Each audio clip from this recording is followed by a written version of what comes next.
Hello and welcome to Catching Up with Council. I'm your host, Dan Monroe. My guest today, Ward 5 Councilman Richard Starr. Councilman Starr, it's so great to have you here at the desk. Thank you, Dan, for having me, and special thanks to TV20 for always being willing to be able to have conversations with everyone in the city as well as council. Thank you for this opportunity. I want to have a great conversation with you today, but you were just telling me a bit ago, this is your 20th month, kind of in your second year.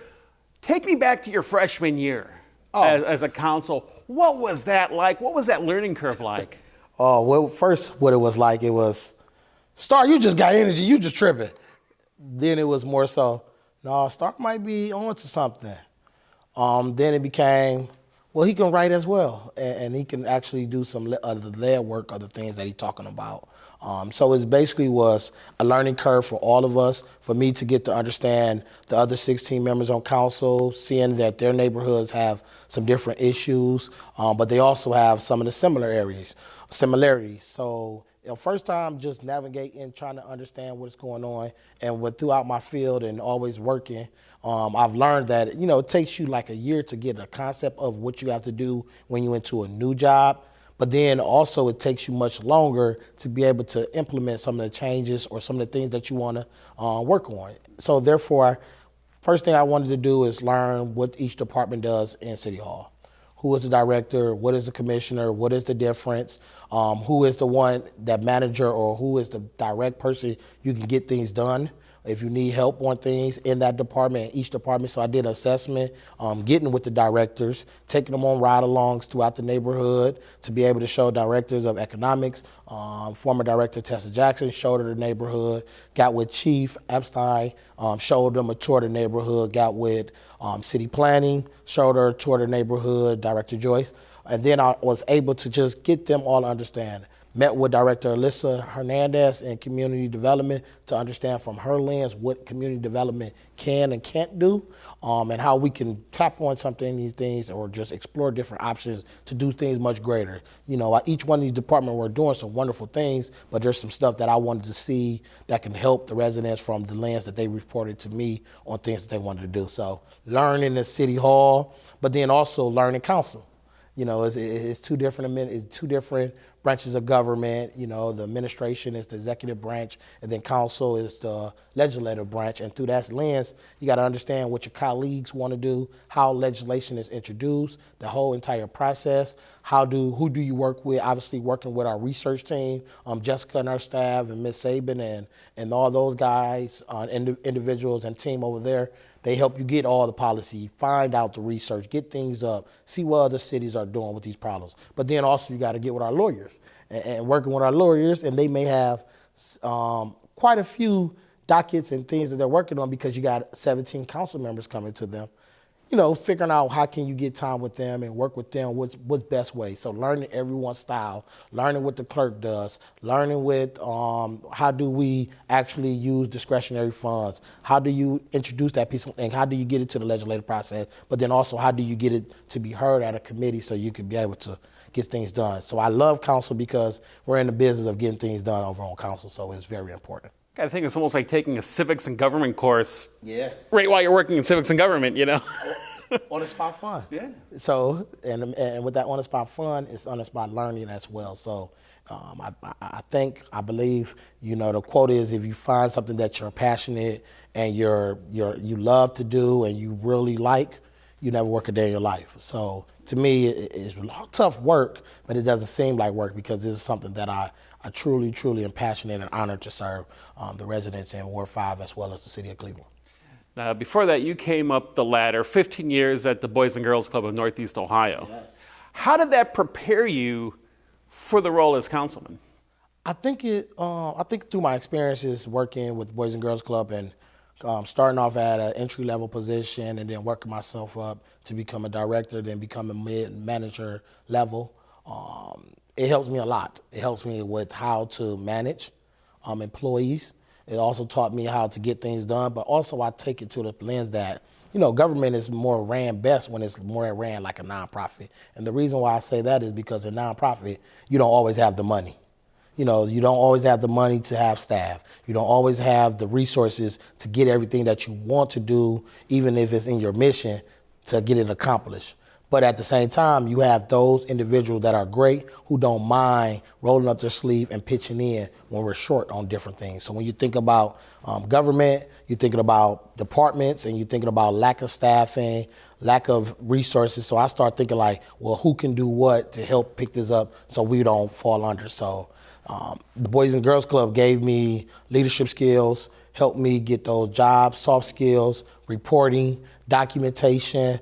It also taught me how to help develop others, so those type of different experiences and understanding how to create a plan, create a program, build it up yourself, but then also taught me how to go after grants, what the grant process making, writing grants, but also taught me how to network, going into the room and working the whole the room and each corner, getting contact information, introducing yourself, making a connection, finding how you could get with this person because they gave that soft connection, figure out how they can collab. And I love partnership.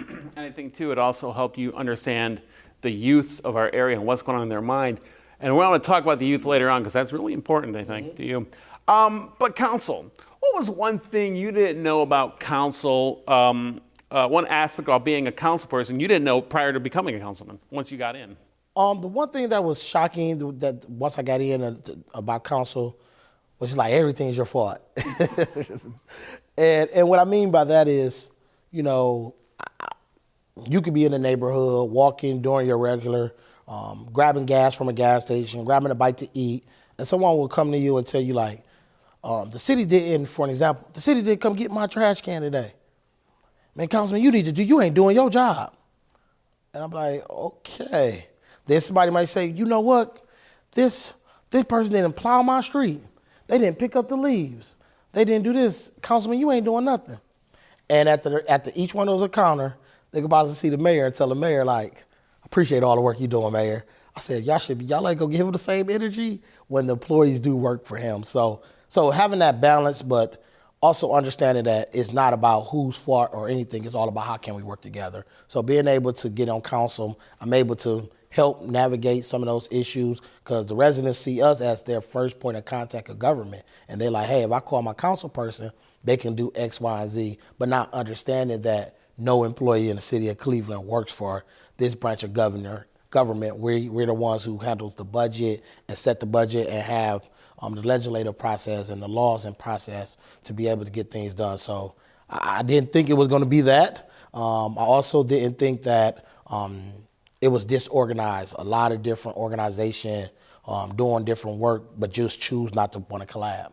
That was something that was most shocking to me, to understand how my neighborhood that I grew up in, Ward 5, on my 34 years of life, to see that all these organizations in there, but deep down inside they saying, well, this side is my kids, those over there is not your kids. No, you can't bring this in because you're trying to take my kids away from me. So those little bickering fuels, figuring out how we could, end those, because at the end of the day, the residents, the youth are very important, as well as our seniors. Well, you are the councilman of Ward 5. You're the representative. The people ask you to represent us in council.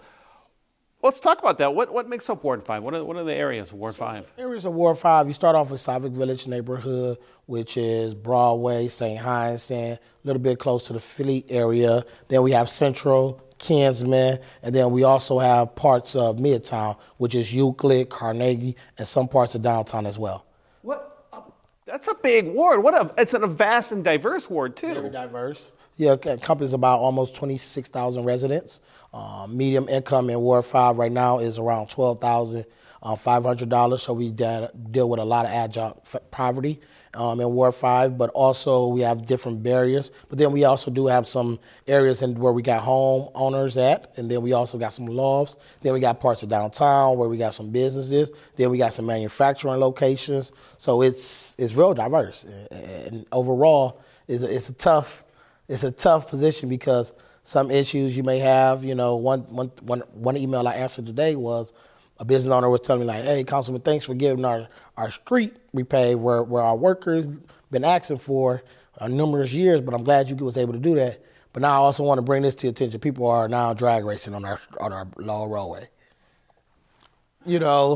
It's those things, but you gotta be able to say, well, I know who I need to connect with. Obviously, to connect with 4th District and their going to be able to monitor it. And I already told myself I'm going to take a ride there because I think I see some familiar faces in the videos, so I can have a discussion with them as well. Like, hey, don't make me work hard off of what you're doing when we can just do something differently. Having those conversations and relationships are important.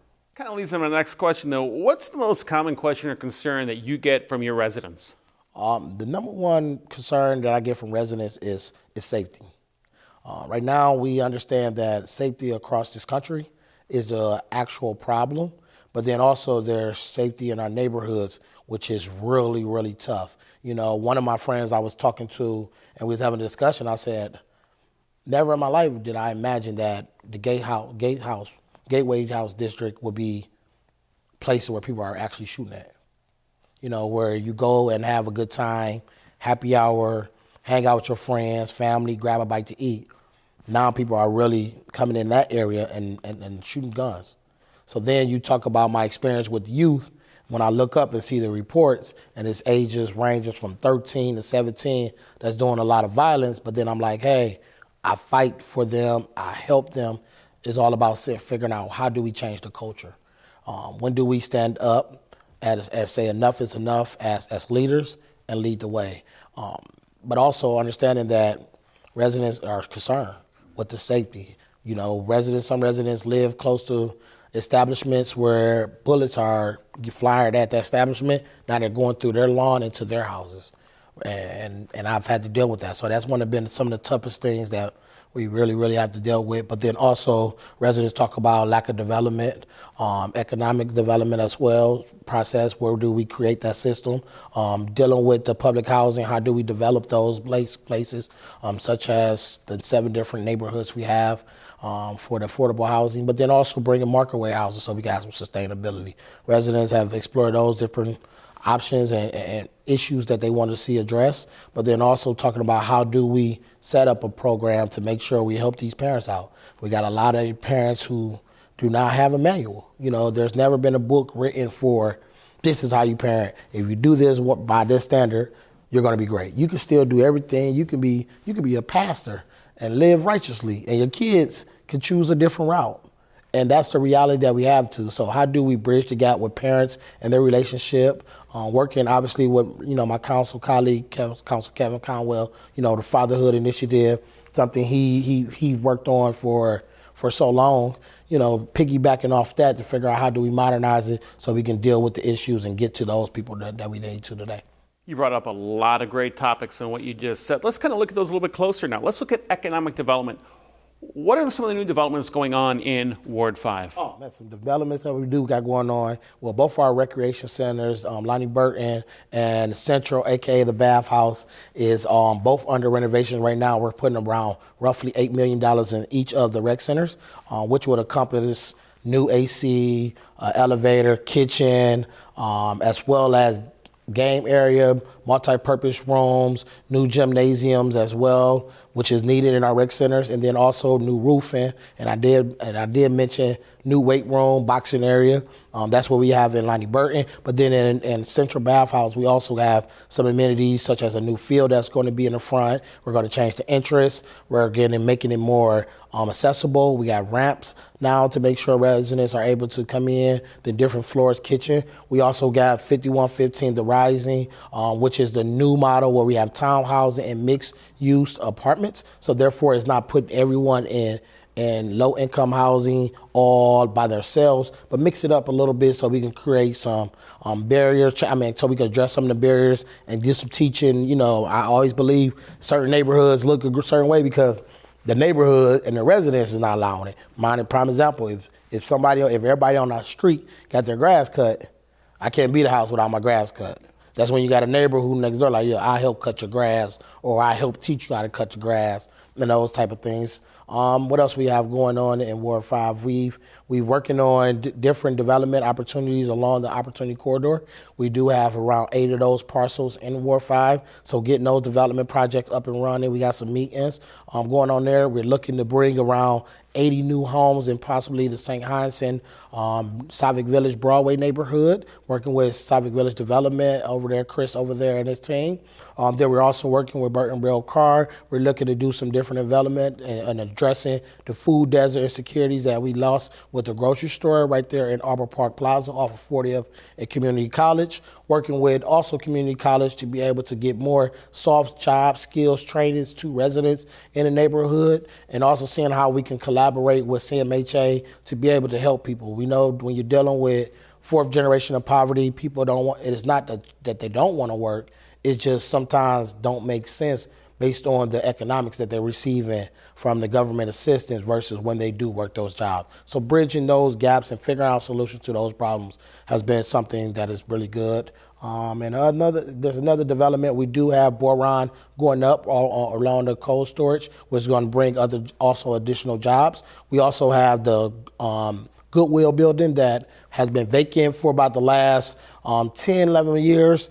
Over there on 55th and Central, we're actually bringing a new business in there, which is going to be called the International Food Solutions, which is meat producing factory, the same factory that produce meals for our schools in Cleveland Metropolitan School District and throughout the country. They're bringing their headquarters here, and they're going to have 230 jobs, starting off around $22 an hour for workers looking to work. Looking good. The development plus the jobs, getting new jobs, I think are key for everywhere in Cleveland, obviously, but especially for Ward 5, new jobs. My new more slogan that I tell residents, and we have that is so open and we're very authentic. I said we're going to get some money. Yeah. We're going to get some money, meaning we're going to do what we need to do so we can have the opportunity, meaning getting those skills up, some soft skills, working on those different things, but also doing what we need to do. And by doing that, we're going to stand on business the Councilman Starr's way. Let's talk about safety now. Safety is the biggest concern in everyone's mind. Let's talk about our safety forces. In terms of that, what is about the average wait time if someone calls the police or someone calls the EMS? What's the average wait time they can get in Ward 5? That's a tough one. I would say from the residents' perspective, they're dealing with some real challenges. And what I mean by that is I've had residents who reached out and told me that they called for safety, and one, they probably was put on hold. Two, they saying, hey, we got your report, we just waiting on somebody to get there. And it's probably not a top priority on the list because we have so many other things going on, which is a major issue. Or I have people who reached out and said they called the police and they were asking them, can they come to the station to make the file a report? Those type of things is disheartening. It is rough for me and the residents. Like I'm a firm believer, like I mentioned that example earlier, we're getting related to nonprofit. If we're short staff, that means everybody needs to be pitching in. If we're short patrol officers, if you have a gun and a badge and you work in a police district, you should have a patrol route. You should be on schedule at least 2 to 3 times a week where you do an 8-hour patrol shift. If we got only 1,300, that means 1,300 need to patrol, not just a 200 or 300 to patrol. And that's where it frustrates me because working obviously in the nonprofit sector, working with Boys and Girls Club, it was times when I didn't have full staff and I still was servicing 100 kids or 120 kids, and I probably got 3 staff on this particular day. So that means, do we really just shut things down? Or do we be strategic on how we're going to adjust the rotational schedule? How we're going to adjust what type of program we're going to offer for this day? What are we going to bring to there? Because things got to get done. So, that lack of police being able to get into Ward 5 at a rapid time is rough. But then also figuring out how do we bring all law enforcement agencies to the table and say everyone is going to patrol, everyone is going to help pitch in, and this is going to be our plan. I think that is important. The short staffing for police is not just a problem in Cleveland, it's a problem all over the U.S. Tomorrow, a class is graduating 12 graduates. I remember when it used to be 30, 40, 50 graduates. What can we do to attract more people to our safety forces, to our police, even fire and EMS? What can we do? You got to look at it from both sides. You got to look at the positive and the negative. Okay, go into the urban neighborhood and ask why a kid or a person, why should they apply for the police? They give you everything. You're going to give me $50,000 the rest of my life? A tough job? So you look at the pay. The pay is not that good. Then you talk about how do you connect them to them. Well, if I'm in an urban neighborhood or you grew up in the projects like me and King Kennedy, when I've seen the police, only time I saw them was when things was bad.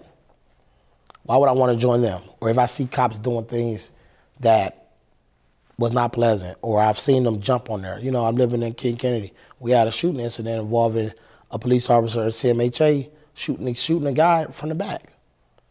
Nobody was brought up for charges. So how can you get people in King Kennedy to want to be a police officer when they see that type of stuff? So really, really addressing those issues and really talking about those things is how you got to do. That's the first thing you got to do. You got to connect and meet people where they are at. You can't just put up social media ads and just post billboards, hosting things in different neighborhoods. You got to start early. I remember when I was in first, second, third grade, we used to be, hey, what you want to be older? A doctor, lawyer, basketball player, football player, police officer, firefighter, nurse. Mm-hmm. You don't see that no more. You don't need to see that no more. So if all I see sometimes from my lens and in my neighborhood is the police doing X, Y, and Z, and they're not good, and it's all bad, why do I want to join something bad and do this? I had a friend who was a law enforcement person, and he said, I had to get out of it, man. I said, what you mean? He came back to Boys and Girls Club after going through the academy. He said, like, man, I just didn't feel comfortable with how we were policing. Certain areas was this way, certain areas wasn't. But you got to be tough and gritty in this type of law enforcement job, but also you got to have some type of balance and understanding of how to get things done. Like if I'm living in a project all my life and all I seen was people hustle and sell drugs to make a decent earned living, what you think I'm gonna do? Yeah. You know, I'm dealing with real life issues. If I'm 14 years old and I'm eating cereal every day, Roman noodles every single day, and I got to go to the grocery store in a gas station or a Dollar General as opposed to an actual grocery store, if I have not left out of my box of 4 corners or 4 streets, you can't expect me to know what you know because you want to go get educated and I'm not. Yeah. So help me out. Break it down to me. Sometimes you got to pull somebody up and put them in a position to exceed, and then they come back to say, I know why you did that for me back then. Meet them where they are at. One to talk about too. It's a tough one to answer. Yeah, it is. If like I said, if only time I see the police is when something bad is wrong, that is not what I would like to do. And then when it's something bad is wrong, that means the police got to defend. They got to protect and serve. So now, all the time I see them is the police chasing somebody. Down they slamming somebody. Yeah. Then they drag them in the car. If I'm a young person coming up, if I see them all the time there, it's great. It ain't great for me. I'm not gonna look that. Yep. I remember when I was a kid, before I was old enough to play football, I had to play baseball, and we had CMHA had a POW baseball team. Right across the walk lived the police officer, so he convinced my mom to let me play. They used to come get us to practice with us, help us get food, fed us, and knew my name. And I never seen him one time on some doing his job. I've always seen him in light of him. So I know he really is a good officer. So therefore, when we was going to school, what you want to be? Well, I think I want to be a baseball player or a police officer. Because you always had to have a plan B, the teachers taught you. One little moment made an impact. It makes an impact. One little moment can change everything. Early. Yeah, early on. Councilman, this past July, you introduced legislation to council requiring armed security guards for late night establishments, groceries, gas station places that are. Tell me about what that means. What does that all mean? I be outside. Mm-hmm. That's what it means. And what I mean by that is, I'm a millennial. Yes, I go out to eat. Yes, I go hang out with my family. Yes, I connect with some of my friends. But I don't want to connect with my friends in these different environments if safety is a major concern.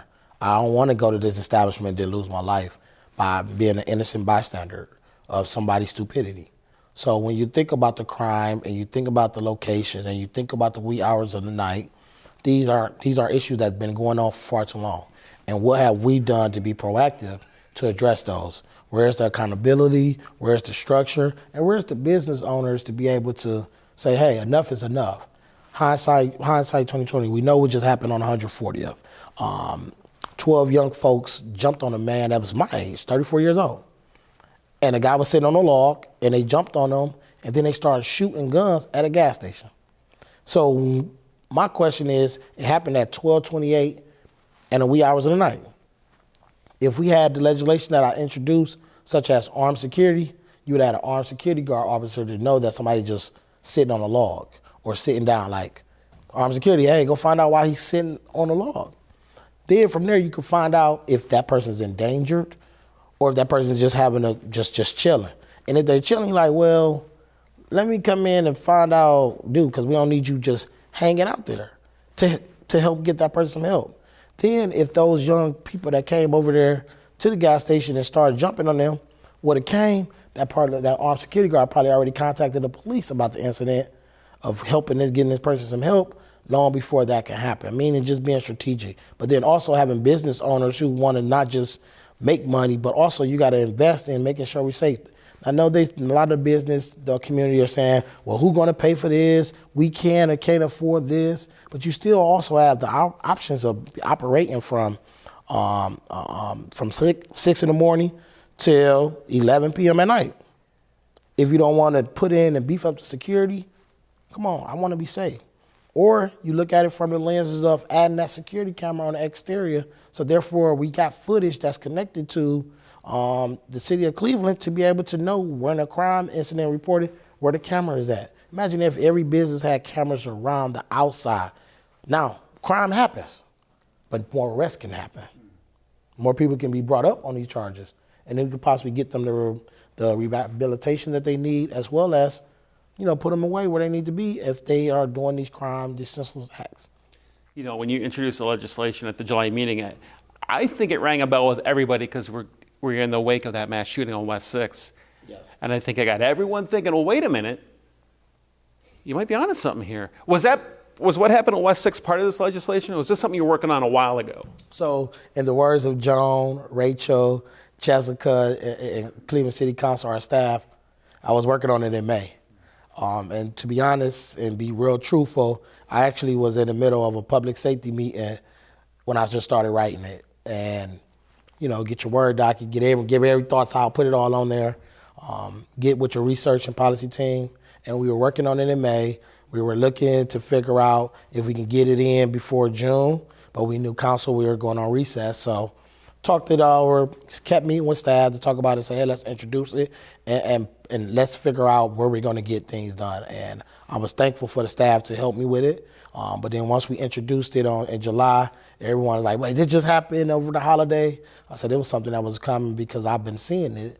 And I've been looking at the trend, I've been looking at the data and the amount of incidents and where they're occurring. They're at gas stations, they're at bars, they're at late night establishments, oftentimes resulting in shooting violence or homicides.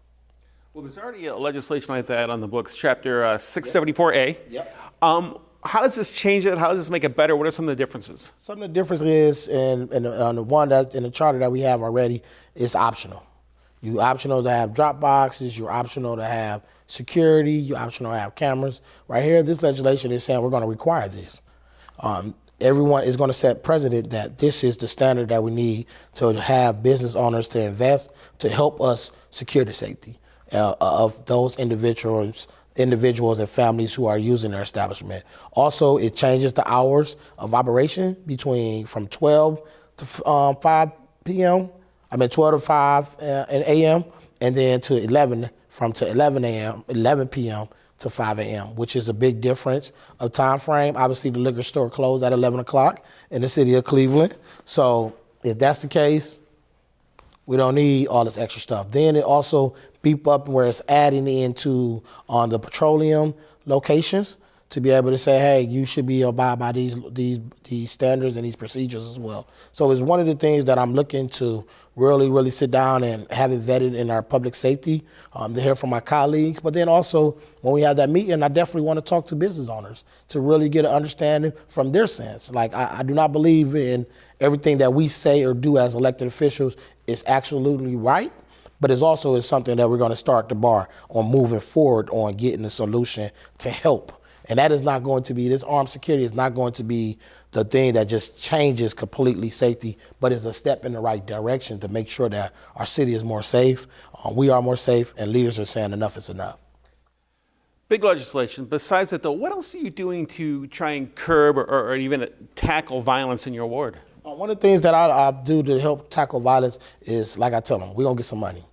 Sometimes you got to look at where violence comes.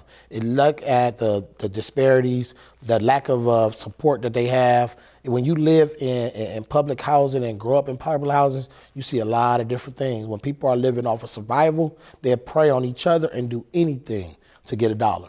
So I've been hosting job fairs. I've been hosting different career explorations, pipeline program initiative. Right now, today, we are actually at 9 o'clock, we were this morning with Earl B. Turner, Clerk of Courts, helping those who got warrant blocks get those addressed. We've been also did expungement clinics so people can get moving on a second chance at life. But also we're investing in our youth. Renegades program, football youth program. I've been allocating additional funding to support them to make sure the kids have the football equipment, the coaches have everything they need to do. Kids do not have to go and stand and try to hustle up money and fundraise in a way where we don't have a system in place to help us that way in our city right now. But also bringing that support, but then also supporting the Garden Valley football team, which is in Ward 5 as well, making sure they have the resources that they need so the kids can have somewhere safe, but those important mentors in their life. I have football coaches that are still coaching me in life. They were not just more than a football coach. They were my parent, my dads, my uncles, my cousins. They were everything to me, and they helped me become great. So it's also important to give back to those organizations as well as our cheerleading squads at both of those. You know, I was just watching the news this morning, and they did a story about some of the factors in the uptick of violence in Cleveland is through the youth. Yeah. It's all youth-based. Not all, but it's a lot youth-based. I started thinking about, like you were just talking about, any other different programs you have to keep the youth positively engaged in the ward and really off the streets. I know you mentioned football. Yep. And then also, I'm working on a piece of legislation. I know my colleagues, all my colleagues are aware of it, which is going to be the Young African American Male Commission. That's what we're looking to do. And what this commission is, how do we close the gap on all of the issues in our community with our youth? Meaning, how do we address the fact that some of our kids are going to school and graduating out of our school district, but they don't got no job or no skills to do anything. You know, we're looking at this high graduation rate that we have with with CMSD.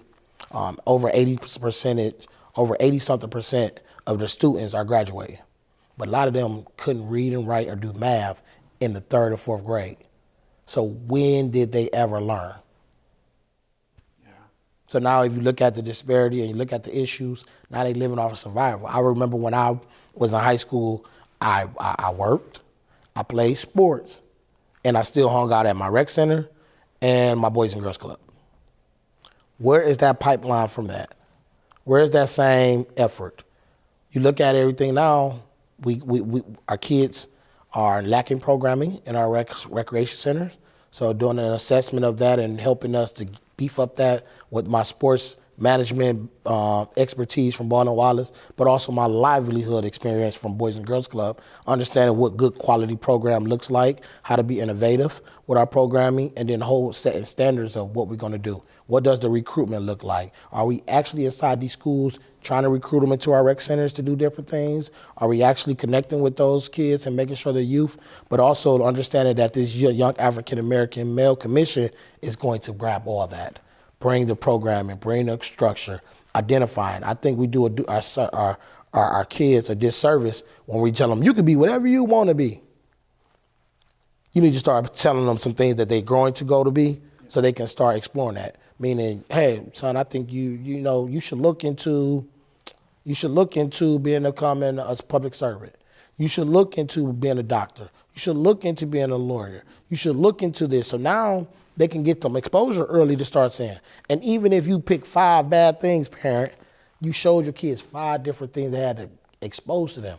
they could then find something else that they want to do. They could find the construction. They could find the trade route. They can find those different things, but you got to expose them to it. And not even just say you should look into, here is someone who you can talk to, maybe have an event. Here's a scientist. How did you become a scientist? Oh, I could do that. Yeah. Or how did you become a public servant? Oh, really, that route? Now and actually give them someone to show them where that path is and how to get on it. And within that path, now they got somebody who can really open the door.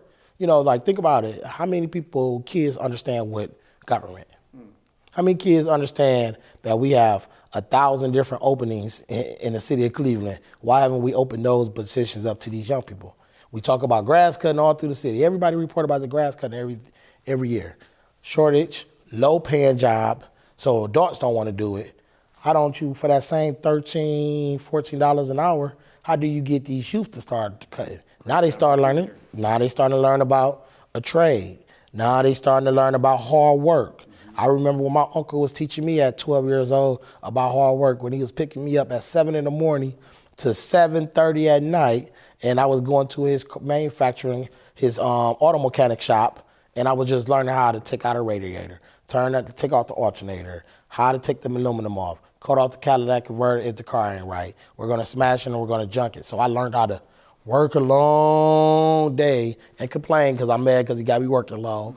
But also he had me working with him doing something productive so I could learn how to make a decent earned income. You know, at Ball and Fell, I know how to do that. That's something I picked up from my uncle. Where's those pipeline initiatives at? We got all these openings in these trade and these skills. Have we rolled up our sleeves and said, enough is enough, I'm gonna teach you how to get some money. And that's how you teach someone from living from survival so they can start living. I want to finish up with the violence aspect. I had some thoughts about that too. And maybe you can tell me if there's something here. The correlation of what can fuel violence. Traffic lights or street lights, ample lighting. Do you think there's a correlation with ample lighting in your ward and violence? And is there anything to be done about that? Oh, you did some research. I see. No.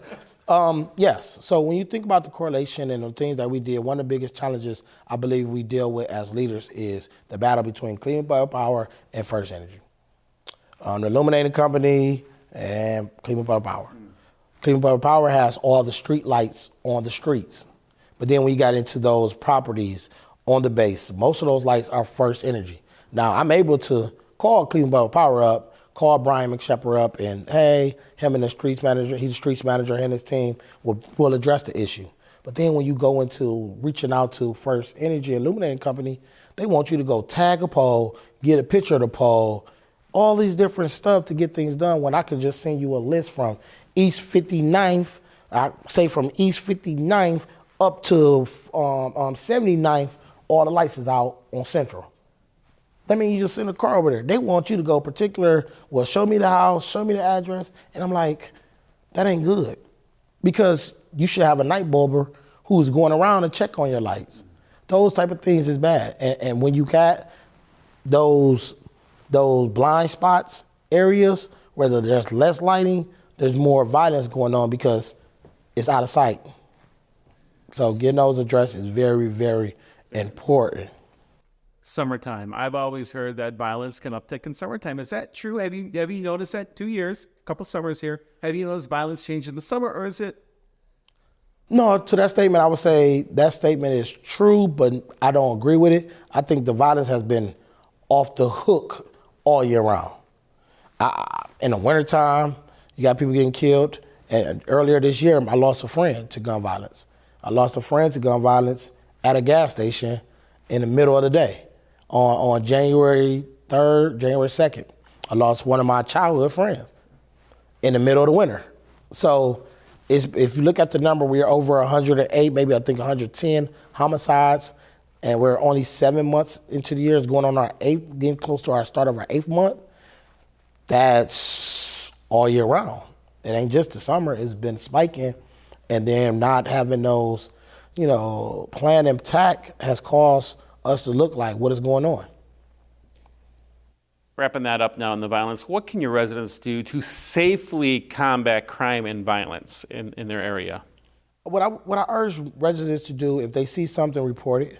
Always call 911. If you say you called them and they're not doing anything, I urge you to contact your city council person to help you with that issue, but also get it on the books that once you call. So what I tell residents in Ward 5, once they make a call to the police regarding everything, make sure you send a call to my office or shoot me an email so we can be able to do a follow-up with the commander to see what is going on so we can be able to have that trail. It can't be, I seen it one time, I called, the police came and they didn't do nothing. No, you call again. Call again. And guess what? Your neighbor needs to be calling too. And guess what? That other neighbor needs to be making a call. So when you say it's a problem, we're creating that paper trail to address those different things. But also what we need to do is we got to have things in place to help our residents. And that's what we do as elected officials. How can we support them? How can we address these issues that they have, but also help them understand what they need to do because it's hand in hand as a partnership. You know, one thing you've been doing, I've been noticing, to help residents of Ward 5 and Cuyahoga County too, is you've been putting on events to get records sealed and expunged. Talk about that, and why is that an important initiative for you? The reason why it's important to get records sealed and expunged because sometimes you don't get a second chance because of something you did when you were younger.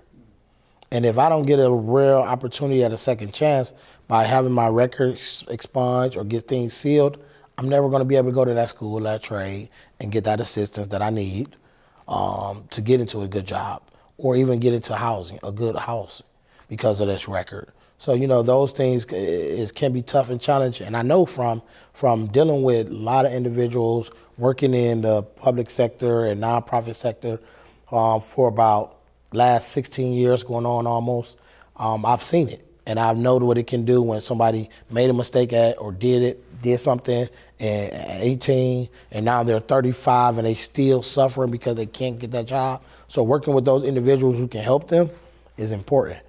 Get those expungements sealed, get those things taken care of. Also, we got August 12th, we get helping people get IDs, so they can be able to get their IDs and everything that they need from BMV as well as reentry. So just understanding that I can't just say we want to help you get a job opportunity. I can't help you get that without doing the actual work, and that is getting you connected with the individuals who could take care of one of those barriers so we can get you some money. Have you talked to anyone who's successfully gone through and gotten their record sealed? What's their response to you? Thank you, Councilman Starr. No, some of the response was like, no, I didn't think they was going to be able to do this because I went to some stuff like this before and it really wasn't nothing.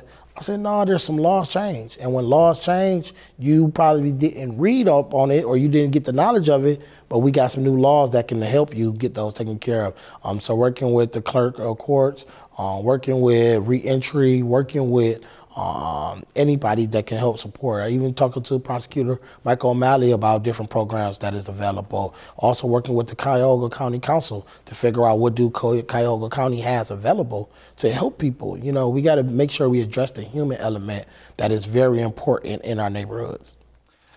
Let's look at some of the residents in your ward. You're senior citizens. What percentage makes up the senior population in your ward? And also, what do you do to look after them, take care of them, make sure they're getting the resources they need to age gracefully? So right now we have about a 25% of my ward is made up of seniors. We have roughly around, make sure I said 11,000 residents in Ward 5 that are 20 and younger.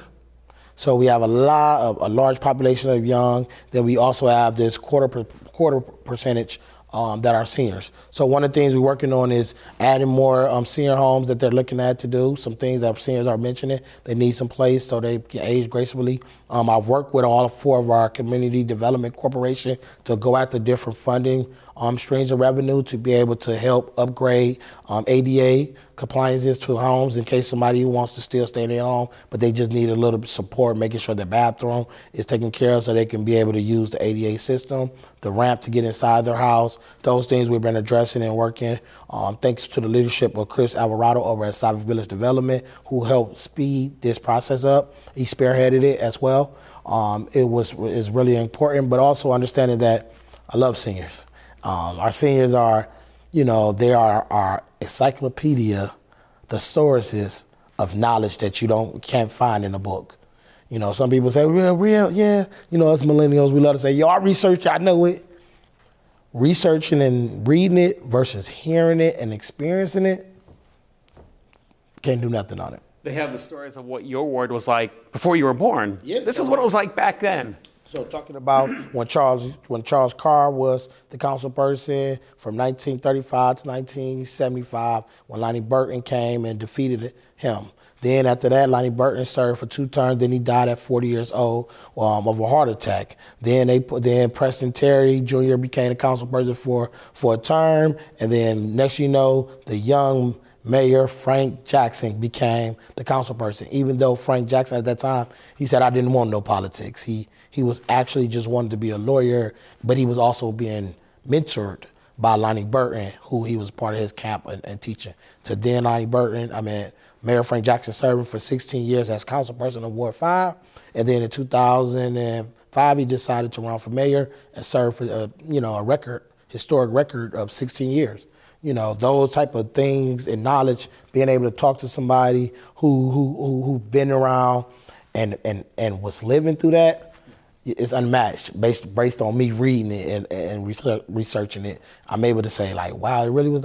Man, Lonnie Burton used to get his coffee, walk up the street. Lonnie Burton used to fix on houses and make sure they vote. He wanted to make sure we had a community development corporation, which is now something that started in 1990 by Frank Jackson as well. So it's, just to see how Charles Carr was doing his different things, but then also something I definitely don't want to forget. You got to also remember the first African-American mayor in a major city, Carl Stokes, is from Ward 5, lived on 68, moved into Outhwaite Public Housing Estates. When they first opened up in early mid 1930s, when we were the second city to have used federal dollars for affordable housing, where his mom moved at, right there next to then was the Portland Outhwaite Community Center, which is now known today as Lonnie Burton Recreation Center. So just reading, studying, but then talking to some folks. I talked to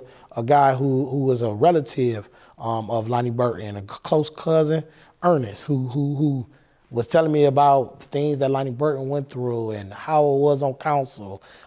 Then being able to reach out and talk to a Mr. George Forbes, who served 16 years as council president, to talk about his strategies. Those things, are priceless. Be able to get those from them instead of just a book.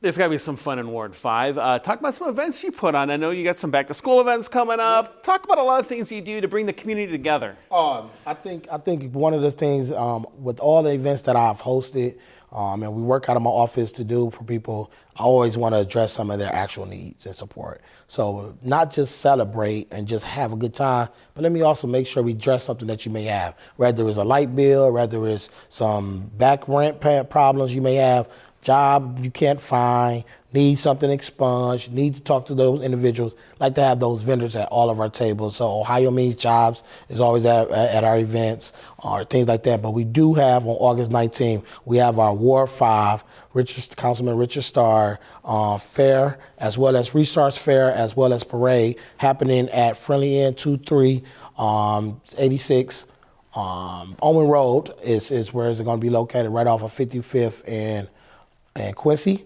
And that is going to be a great event where we're going to have live band, entertainment. We're also adding a little carnival theme to it, which is something that we're going to work on. And it's in collaboration, co-hosted with Dr. R.A. Vernon of the Word Church, who's coming on board to help support. But it also stems from back to school. And with the back to school meaning book bags, school supplies, haircuts, hair braid, food, resources, vendors, all the things that you need to be able to get there taken care of. And that is something that is very important to me as a person. I've been hosting events all my life. I think that is the best way to connect with individuals. Bring them around, get them out the house. Let's really talk together and work. A lot of public safety will be there as well. Just really something that's really good that I'm important and happy to do. One of the things you briefly talked about is housing. Let's look at housing in Ward 5. You got a good mix of affordable housing, some apartments, single family homes? What's the makeup over there?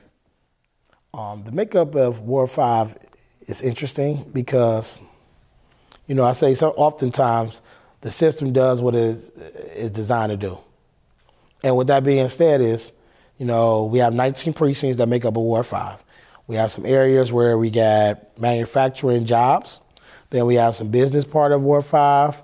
Then you have a large population of poverty, people living in public housing estates. So with those, you have 7 of our precincts make up of public housing. So you have a lot of people who are doing their best to get by, but also need some resources and help support.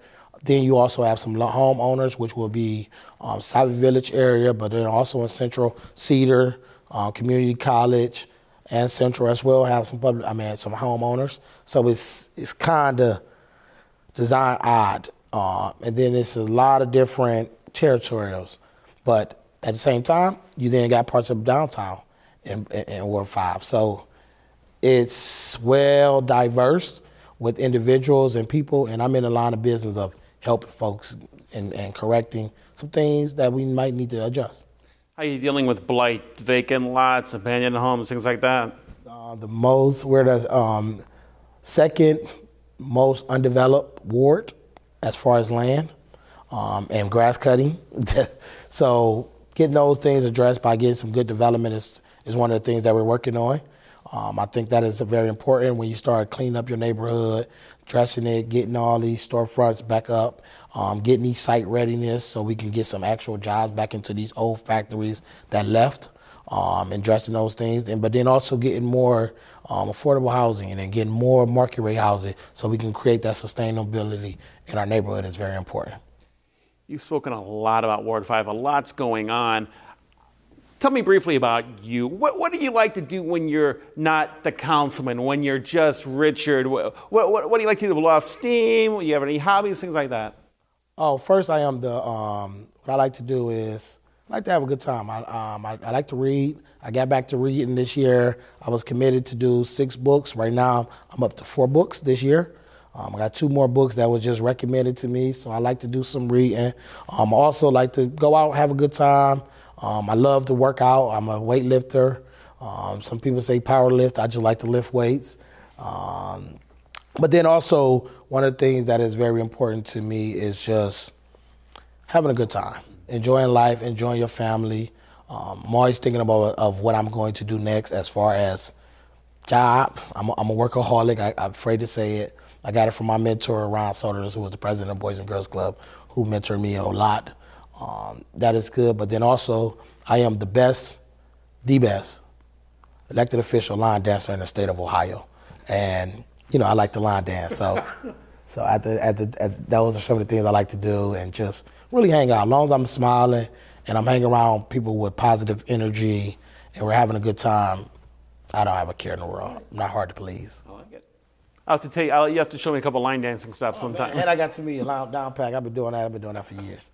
How can residents get a hold of you? If residents want to reach out to me, they can always call the office 216-664-2309, or they can reach out to my email, rstarr@clevelandcitycouncil.org, or they can find me on social media, Councilmember Richard Starr, on Facebook, Instagram, and Twitter.